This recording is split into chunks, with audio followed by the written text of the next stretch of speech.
BJP आज UP की 208 सीटों पर उम्मीदवार घोषित कर सकती है। थोड़ी देर में बीजेपी केंद्रीय चुनाव समिति की बड़ी बैठक।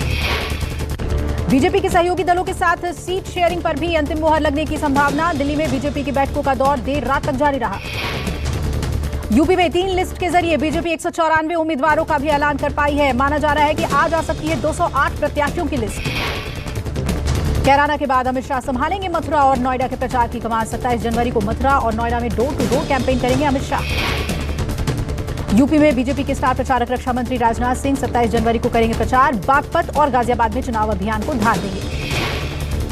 अखिलेश यादव के पाकिस्तान वाले बयान पर बीजेपी हमलावर। सीएम योगी ने ट्वीट करके अखिलेश यादव पर सवाल खड़े किए। सीएम योगी ने लिखा, जिन्हें पाकिस्तान दुश्मन नहीं लगता, जिन्ना दोस्त लगता है, उनकी शिक्षा और दीक्षा और दृष्टि पर क्या ही कहा जाए। सीएम योगी बोले, स्वयं को समाजवादी कहते हैं, लेकिन सत्य यही है कि इनके नस नस में तमंचावाद दौड़ रहा है। केशव प्रसाद मौर्य ने सपा की नई लिस्ट पर साधा निशाना। कहा, लिस्ट नहीं है, अपराधी वही है, नई नहीं है, ये वही सपा है, ये वही सपा है जिससे जनता खफा है। केशव प्रसाद मौर्य ने कहा कि ये अपराधी वाली सपा ही है। 10 मार्च को सपा समाप्त। पार्टी बनाने की सूची के लिए धन्यवाद। समाजवादी पार्टी ने कल अपने 159 प्रत्याशियों की औपचारिक लिस्ट जारी कर दी और लिस्ट में MY समीकरण का बोलबाला दिखा। अखिलेश यादव मैनपुरी की करहल सीट से चुनाव लड़ेंगे। सीतापुर जेल में बंद आजम खान रामपुर से और आजम खान के बेटे अब्दुल्ला को सवार सीट से मैदान में उतारा जाएगा। गैंगस्टर एक्ट में गिरफ्तार नाहिद हसन को कैराना से समाजवादी पार्टी ने टिकट दिया है। नाहिद हसन कैराना से मौजूदा विधायक हैं। सपा की पहली लिस्ट जारी होते ही यूपी में राजनीतिक हलचल तेज हुई। स्वामी प्रसाद मौर्य के बेटे उत्कृष्ट मौर्य को नहीं मिला ऊंचाहार से टिकट। समाजवादी पार्टी के उम्मीदवारों पर योगी के मंत्री ब्रजेश पाठक का बयान। एसपी के उम्मीदवारों की लिस्ट दुखदाई। कहा, अपराधियों को अखिलेश ने बांटा है टिकट। सीएम योगी आदित्यनाथ ने कहावत के जरिए विपक्ष पर बड़ा हमला बोला। कहा, करे न धरे, तर्कस पहने फिरे। सीएम ने तंज करते हुए ट्वीट किया, पूरे विपक्ष का यही हाल है, सत्ता में रहे तो कुछ नहीं किया, अब चुनाव के समय सब तर्कस बने फिर रहे हैं। बीजेपी, सपा और कांग्रेस पर मायावती ने वार किया। कहा, इन लोगों ने जनता को गरीब बनाया, लेकिन जुमलेबाजी जारी है। मायावती बोली, बीएसपी को छोड़ सभी पार्टियों की सरकारें अपनी पार्टी के गुंडे और माफियाओं को संरक्षण देती है। यूपी के बुलंदशहर में चुनाव प्रचार के दौरान राज्य मंत्री अनिल शर्मा के बेटे कुश शर्मा ने कार में बैठकर बांटे 100 रुपए के नोट। वीडियो हुआ वायरल। कुश शर्मा की गाड़ी के पास ढोल नगाड़ों के साथ सैकड़ों की संख्या में लोगों की भीड़ उमड़ी। एक एक कर सभी लोगों को कुश शर्मा ने दिए पैसे। बीजेपी यूपी के संकल्प पत्र में हो सकता है मथुरा का जिक्र। किसानों के बिजली बिल को लेकर बड़ी राहत की घोषणा भी की जा सकती है। सूत्रों के मुताबिक संकल्प पत्र में राम मंदिर और काशी कॉरिडोर की तरह सांस्कृतिक और राष्ट्रीय स्थलों को भव्य रूप प्रदान करने का संकल्प होगा। कांग्रेस आज जारी कर सकती है 100 उम्मीदवारों की लिस्ट। कांग्रेस की केंद्रीय चुनाव समिति आज शाम 5 बजे करेगी बड़ी बैठक। कांग्रेस ने उत्तराखंड के 11 उम्मीदवारों की अपनी दूसरी सूची जारी की। रामनगर निर्वाचन क्षेत्र से पूर्व मुख्यमंत्री हरीश रावत को मैदान में उतारा। हरीश रावत की मुश्किल बढ़ा सकते हैं कांग्रेस के ही कार्यकारी अध्यक्ष रणजीत सिंह रावत। रणजीत सिंह ने निर्दलीय चुनाव लड़ने का मन बनाया। यूपी चुनाव के तीसरे चरण के लिए आज जारी होगी अधिसूचना। यूपी में तीसरे चरण के लिए 59 सीटों पर चुनाव होना है। अधिसूचना जारी होने के साथ ही नामांकन प्रक्रिया शुरू हो जाएगी। नामांकन के दौरान जुलूस और भीड़ जुटाने पर बैन लगाया गया है। तीसरे चरण में 2 करोड़ से ज्यादा मतदाता वोट करेंगे। 16 जिलों की विधानसभा सीटों पर वोटिंग होनी है। तीसरे चरण के नामांकन की अंतिम तारीख 1 फरवरी है। पंजाब में आज से नामांकन प्रक्रिया शुरू हुई। 4 फरवरी को नामांकन वापसी की आखिरी तारीख। पंजाब की 117 विधानसभा सीटों पर 20 फरवरी को मतदान होगा। नामांकन पत्र दाखिल करने जा रहे उम्मीदवार के साथ सिर्फ 2 लोगों को ही इजाजत होगी। 1 फरवरी तक जिला निर्वाचन अधिकारी की वेबसाइट पर भी नामांकन पत्र दाखिल कर सकते हैं। दिल्ली के दफ्तरों के अंदर नेताओं और मुख्यमंत्रियों की तस्वीरें नहीं लगाई जाएंगी। सीएम केजरीवाल ने ऐलान किया। दिल्ली सरकार के दफ्तरों में अब बाबा भीमराव अंबेडकर और भगत सिंह की तस्वीरें लगेंगी।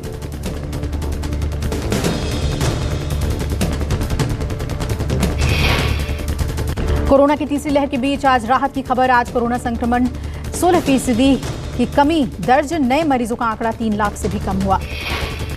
स्वास्थ्य मंत्रालय के मुताबिक 24 घंटे में 2,55,000 नए मरीज आए हैं। वहीं 614 संक्रमितों की हुई मौत। देश में सक्रिय मरीजों का आंकड़ा बढ़कर 22,36,000 हुआ। एक दिन में 2,67,000 लोगों ने कोरोना को मात दी। देश में कोरोना पॉजिटिविटी रेट 20.75% से घटकर 15.52% हुआ। पिछले एक दिन में 16 लाख से ज्यादा लोगों का कोरोना टेस्ट किया गया। महाराष्ट्र, केरल और कर्नाटक में बढ़ रहे हैं कोरोना केस। कर्नाटक में फिर 46,000 से ज्यादा नए मरीज। दिल्ली और पंजाब समेत 9 राज्यों के स्वास्थ्य मंत्रियों के साथ आज मनसुख मंडाविया की बैठक। कोरोना की स्थिति पर स्वास्थ्य मंत्री करेंगे चर्चा। दिल्ली में कोरोना संक्रमण और कम हुआ। एक दिन में 5,500 नए मरीज आए। दिल्ली में 27 जनवरी को डीडीएमए की अहम बैठक होगी। कोरोना संक्रमण और छूट को लेकर समीक्षा की जाएगी। दिल्ली में घटते कोरोना मामलों को देखते हुए बाजारों में वीकेंड कर्फ्यू और ऑड इवन हटाने का फैसला किया जा सकता है। बैठक की अध्यक्षता एलजी अनिल बैजल करेंगे। कांग्रेस नेता दिग्विजय सिंह भी कोरोना संक्रमित हुए। दिग्विजय सिंह ने ट्वीट कर अपने स्वास्थ्य की जानकारी दी। मुंबई में 8वीं जीनोम सीक्वेंसिंग में बड़ा खुलासा। मुंबई में 89% कोविड मरीज ओमिक्रॉन वेरिएंट से पीड़ित। कस्तूरबा जीनोम सीक्वेंसिंग लैब में 280 कोविड सैंपल को लिया गया था, जिसमें 248 मरीजों में ओमिक्रॉन वेरिएंट पाया गया। 11 डेल्टा वेरिएंट भी पाया गया। ओमिक्रॉन के नए सब स्ट्रेन से इंदौर में दहशत। 6 बच्चों समेत 12 मरीजों में ओमिक्रॉन के सब स्ट्रेन की पुष्टि हुई। ओमिक्रॉन का सब स्ट्रेन BA.2 सबसे ज्यादा तेजी से फैलता है। इसका संक्रमण मरीज के फेफड़े को सबसे ज्यादा प्रभावित करता है। WHO ने कोरोना को लेकर नई चेतावनी जारी की है। कहा, ओमिक्रॉन आखिरी वेरिएंट नहीं है, लोगों को अभी और ज्यादा सावधान रहने की जरूरत है। कोरोना की चपेट में आए गौतम गंभीर सोशल मीडिया पर जानकारी देते हुए कहा, आज मैं कोरोना पॉजिटिव आया, संपर्क में आए लोग टेस्ट जरूर करवाएं। गुजरात के वडोदरा में SSG अस्पताल में 550 बेड तैयार किए गए हैं। पिछले 4 से 5 दिनों में छोटे छोटे इलाकों में पॉजिटिव मामले आने के बाद फैसला लिया गया। प्रयागराज के डीएम संजय कुमार खत्री कोरोना संक्रमित हुए। राज्य में 2,400 से ज्यादा सक्रिय मामले।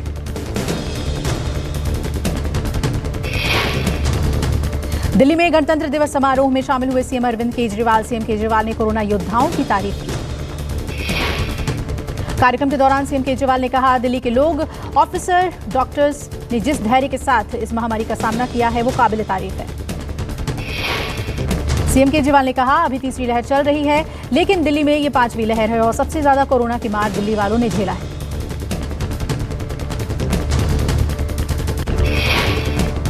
बजट से पहले लगातार दूसरे दिन शेयर बाजार में गिरावट। शुरुआती मिनटों में ही सेंसेक्स 800 अंक से ज्यादा की गिरावट दर्ज की गई। शुरुआती समय में सेंसेक्स 882 अंक गिरकर 56,600 के करीब और निफ्टी फिर 17,000 के नीचे हुआ। दिल्ली में बढ़ाई गई सुरक्षा। लगाए गए फेस रिकॉग्निशन सिस्टम। हॉटस्पॉट्स पर निगरानी के लिए लगाए गए एक special facial recognition system. Himachal Pradesh में गणतंत्र दिवस से पहले फुल ड्रेस रिहर्सल। शिमला में जवानों ने ठंड और बर्फ के बीच किया full dress rehearsal. Jammu Kashmir में गणतंत्र दिवस की तैयारी। जम्मू के MA स्टेडियम में जवानों ने किया परेड रिहर्सल। जम्मू कश्मीर के पुंछ में गणतंत्र दिवस की तैयारी। जगह जगह सुरक्षा बल तैनात। आने जाने वालों पर रखी जा रही है नजर। गणतंत्र दिवस के मद्देनजर हाई अलर्ट पर सुरक्षा बल। श्रीनगर और कश्मीर घाटी के अन्य हिस्सों में सुरक्षा बलों ने चलाया चेकिंग अभियान। महाराष्ट्र के वर्धा में भयानक हादसा। वर्धा में पुल के नीचे गिरी कार। बीजेपी विधायक के बेटे सहित 7 मेडिकल छात्रों की मौत। बीजेपी विधायक विजय रहंगदले के बेटे की भी हादसे में मौत। सावंगी मेडिकल कॉलेज में पढ़ते थे सभी छात्र। पुलिस के मुताबिक तेज रफ्तार के कारण हुआ हादसा। कार अनियंत्रित होकर पुल तोड़ते हुए नदी में जा गिरी। फिलहाल पुलिस जांच में जुटी हुई है। पीएम मोदी ने मृतकों के परिजनों को 2-2 लाख और घायलों को 50,000 रुपए मुआवजा देने की घोषणा की।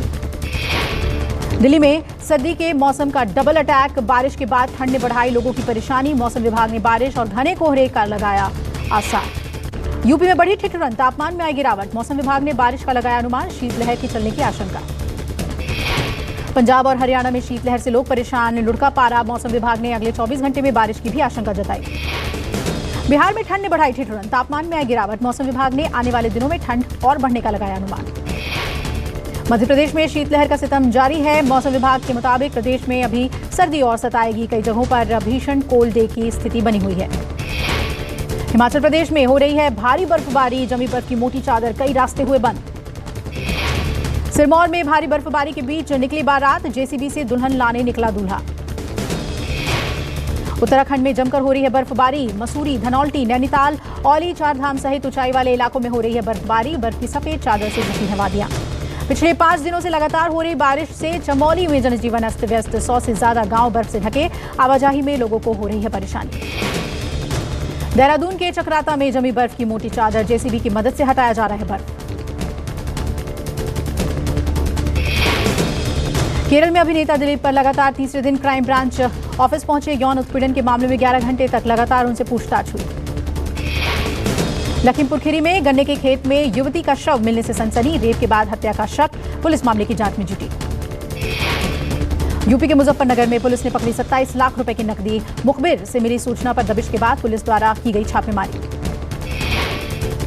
फिरोजाबाद में देर रात बालू से भरा ट्रक पलटा, लगी भीषण आग, ट्रक जलकर हुआ खाक। यूपी के देवरिया में पुलिस ने चोर गिरोह का किया भंडाफोड़। आरोपियों के पास से 13 लाख कैश और 32 लाख का जेवर बरामद। पटना में 14 करोड़ के सोना डकैती का 48 घंटे में हुआ खुलासा। पुलिस ने 4 और लुटेरों को किया गिरफ्तार। एक आरोपी की पहले ही हो चुकी है गिरफ्तारी। जहानाबाद के ज्वेलर्स का बेटा निकला मास्टरमाइंड। लुटेरों के पास से 9 किलो सोना और 4 लाख रुपए और एक लग्जरी गाड़ी बरामद। गाड़ी पर लगा है भारत सरकार का बोर्ड। दुकानदार ने की थी 35 किलो सोना, 14 लाख रुपए कैश लूटे जाने की शिकायत। अफ्रीकी देश बुर्किना फासो में तख्ता पलट, सेना ने देश को अपने कंट्रोल में लिया। सेना ने राष्ट्रपति क्रिस्टियन काबोरो को बंधक बनाया। सेना ने राष्ट्रपति को बंधक बनाकर संसद भंग कर दिया और देश की सीमाएं भी सील कर दी है। सेना ने तख्ता पलट की घोषणा स्टेट टेलीविजन पर की। जर्मनी की यूनिवर्सिटी हैडलबर्ग में एक शख्स ने ताबड़तोड़ गोलियां चलाई। हादसे में कई लोग जख्मी। यूनिवर्सिटी को किया गया सील। कैलिफोर्निया के जंगल में लगी भीषण आग, 1500 एकड़ जमीन जलकर खाक।